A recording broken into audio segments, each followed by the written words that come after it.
Hello అండి. అందరికీ నమస్తే. ఈరోజు మనం జున్ను పర్ఫెక్ట్‌గా ఎలా చేసుకోవాలో చూద్దాం. మనం రెగ్యులర్‌గా జున్ను చేసుకుంటా ఉంటే పైన నీళ్ళన్నవి తేరుకుంటా ఉంటాయి కదా!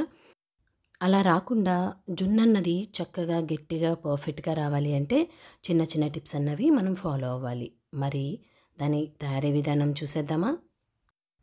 ప్రస్తుతానికి నా దగ్గరైతే ఒక 750 ఎంఎల్ డే 2 పాలు ఉన్నాయి. జున్ను ఎప్పుడైనా మీకు పర్ఫెక్ట్‌గా రావాలి అంటే డే 2, 3 అండ్ 4 పాలైతే చాలా గట్టిగా చక్కగా వస్తుందనమాట. ఇప్పుడు ఆ 750 ఎంఎల్ పాలకి నేను దగ్గర దగ్గర ఒక 250 నుంచి 300 గ్రామ్స్ బెల్లమైతే ఇలా తురిమి పెట్టుకున్నానండి. ఈ బెల్లం కంపల్సరీగా ఇంతే వేయాలని లేదండి. మీరు తీపి తినేదాన్ని బట్టి కొంచెం ఎక్కువ, కొంచెం తక్కువ అన్నది చేసుకోవచ్చు.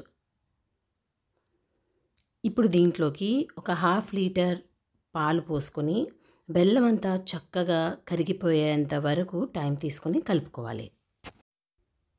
ఇప్పుడు బెల్లమంతా చక్కగా కరిగిపోయిన తర్వాత మీరు ఏ గిన్నెలో అయితే జున్ను చేసుకోవాలనుకుంటున్నారో ఆ గిన్నెలో ఒక ఫిల్టర్ పెట్టుకొని మనం ఈ బెల్లం పాలు ఏవైతే ఉన్నాయో అవి కంప్లీట్‌గా ఇలా ఫిల్టర్ చేసుకోవాలండి.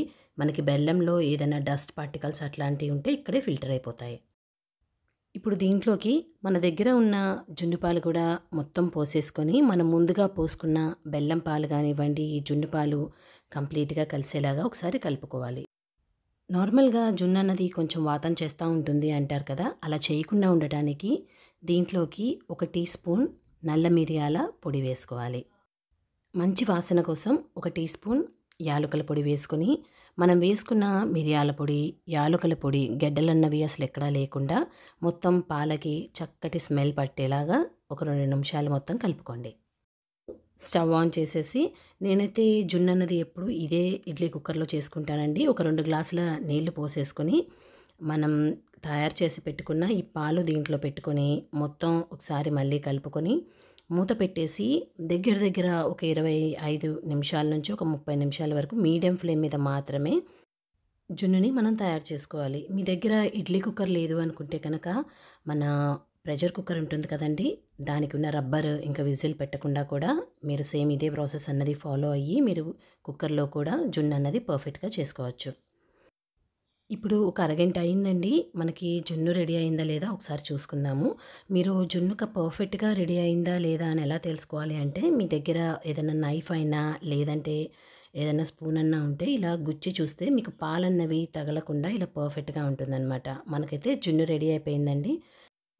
ఇప్పుడు ఈ జున్ను కంప్లీట్‌గా ఆరేంత వరకు పక్కకి పెట్టేసుకోండి.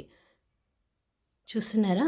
మనకి జున్ను కంప్లీట్‌గా ఆరిపోయిన తర్వాత ఎంత పర్ఫెక్ట్‌గా జున్నన్నది మనకి రెడీ అయ్యొచ్చిందో. ఈ వీడియో మీకు నచ్చినట్లయితే ఒక లైక్ చేయండి. మీ ఫ్రెండ్స్ అండ్ రిలేటివ్స్ అందరితో షేర్ చేయండి.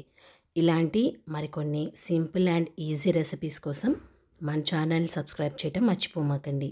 Thanks for watching.